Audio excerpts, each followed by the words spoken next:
Karahasan, digmaan, at hindi pagkakaunawaan. Ilan lamang ito sa dahilan ng pagkawala ng kapayapaan sa mundo na sa madalas na pagkakataon, hindi maganda ang nagiging resulta. Kaya naman upang mapanatili ang kapayapaan, kailangan magsimula ito sa ating sarili na maipapasa rin natin sa iba. Ngunit paano nga ba ito magsisimula mismo sa ating sarili na maaari rin nating maipromote sa iba? Don't worry!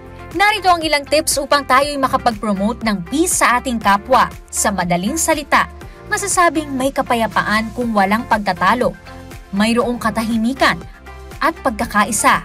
Kaya bilang isang individual, una, let us learn to control our temper. Ang pagiging magagalitin kasi ay kadalasang pinagmumula ng pagtatalo. Dahil sa mabigat na salitang ating nabibitawan ay nakahihila tayo ng galit ng iba.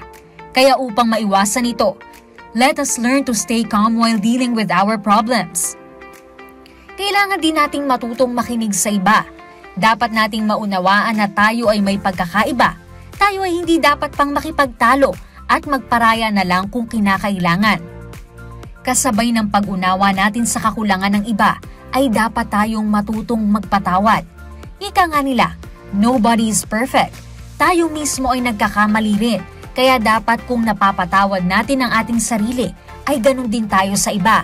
Sa ganitong paraan, may iwasan na ang posibleng mga pagtatalo sa pagitan ng isa't isa. Panghuli ay ang pagpapakita ng pag-ibig sa ating kapwa. Magkakaiba man tayo ng pananaw sa isang bagay, ay magkakaroon tayo ng kapanatagan ng loob kung tayo ay mag-iibigan sa isa't isa. Kung tayo ay may pag-ibig, mas madali nating maiintindihan ang ating kapwa.